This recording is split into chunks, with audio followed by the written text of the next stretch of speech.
Hello, everybody, and welcome back to the How Yeah Hockey Podcast, where we talk all things hockey.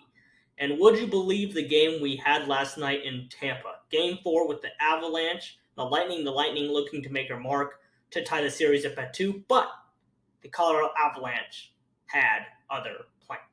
About 36 seconds in, Lightning strike first off of a shot Anthony Cirelli in front of the net. Looks like somebody's stick had jarred Darcy Kemper's helmet loose. And by the time the goal was in the net, the helmet was off. So it was kind of an interesting play there. But the Avalanche did not challenge that goal, and they were down 1-0 early in the first. This is pretty much all Tampa as much as it looked like on the scoreboard. It was 17-4 in shots. Tampa heavily outshot the Avalanche. The Avalanche couldn't really get any chances. They couldn't really finish. They only had 4 shots, but a lot of their shots were blocked, throwing a lot to the net. The Tampa Bay Lightning were doing a good job in the first of blocking the net and getting in front, creating some traffic so the Avs didn't have any open shooting lanes. And second period comes along, they're still down 1-0. They get a great power play opportunity, and the Avs convert on an interesting opportunity here. Nathan MacKinnon is facing away from the goal, and the shot comes through the point and bounces off of Nathan MacKinnon's skate, hits Vasilevsky's skate, and goes into the net.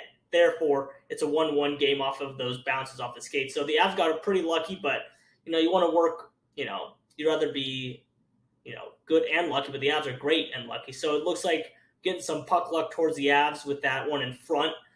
Andre Vasilevsky just kicks it into the net there. It's a 1-1 game. But not much long after that, the Tampa Bay Lightning got a power play, which the Avs killed. They've been doing a pretty good job all year of killing power play goals and opportunities. But Victor Hedman, one of the best defensemen in the league, he was the top 3 for the Norris Trophy, which Cale Makar won. He ends up coming in past the blue line, skates past Jack Johnson, and just throws a backhander that beats Darcy Kemper left side, and it's a 2-1 lead for the Tampa Bay Lightning. So all that work the Avs did to tie the game didn't go for naught, but they were down 2-1 to go into the third period.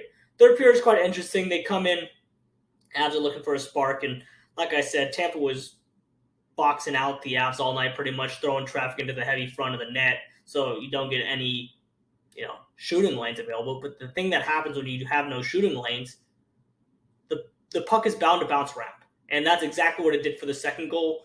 Drew Helm, Andrew Cogliano, Nico Sturm pretty much got all on this goal here. Nico Sturm officially scored the goal, but there was a couple deflections here off of, I think, Cogliano's knee, and it gets over to Sturm, and he deflects that into the net. So a lot of deflections in front of Andre Vasilevsky, and it goes into the net, and it ends up being a 2-2 ball game. And rest of the third period, goalies all the way.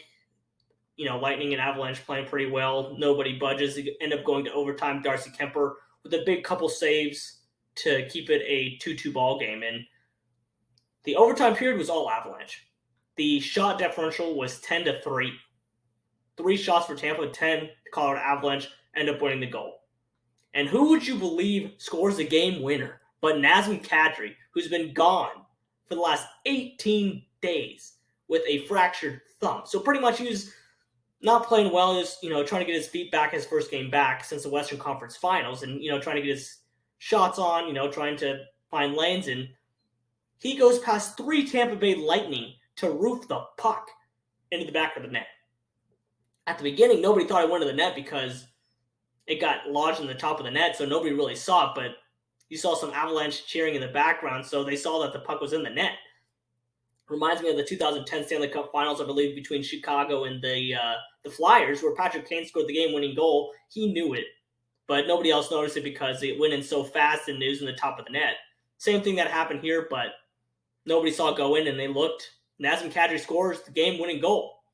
The Avalanche go up 3-1 with a chance to win the Stanley Cup in Denver for the first time since 2001. It's been about 20 years since they've won a cup.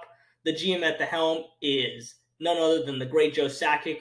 What a great deadline he's had, picking up guys like Andrew Cogliano, Helm, Nico Sturm. All those guys have been contributing huge to this Colorado Avalanche lineup. And a lot of controversy on that final goal. People were talking about too many men on the ice. Colorado Avalanche technically had 6, but due to the too many men on the ice rule, that's only in applies basically if they're close to the play happening on the ice. Nathan McKinnon was going for a change, nowhere near the puck within 5 feet of the boards. Therefore, it's not too many men on the ice. Colorado Avalanche score the goal. They go up 3-1 against the Lightning, hoping they can pull off the Stanley Cup tomorrow night in Denver. Is going to be a ruckus crowd for sure. Ball Arena is going to be packed, and the watch party I'm sure is going to be packed too. But I'm going for my Avs all day long with a great opportunity for them to come in and win this game and win the Stanley Cup. And unless I remind you this, the Colorado Avalanche have not lost a back-to-back playoff game all year long. They've only lost 3 games this entire playoff run. They've had 2 sweeps. One where they lost 1 game, or they lost 2 against St. Louis and only lost 1 against Tampa. So they've only lost 3 games out of all the games they play, which is pretty remarkable if you ask me. So hoping the Avs can get it done, but they've got a couple more chances to get it done. Without further ado, let's go Avs, and thanks for tuning into this edition of the How Yeah Hockey Podcast.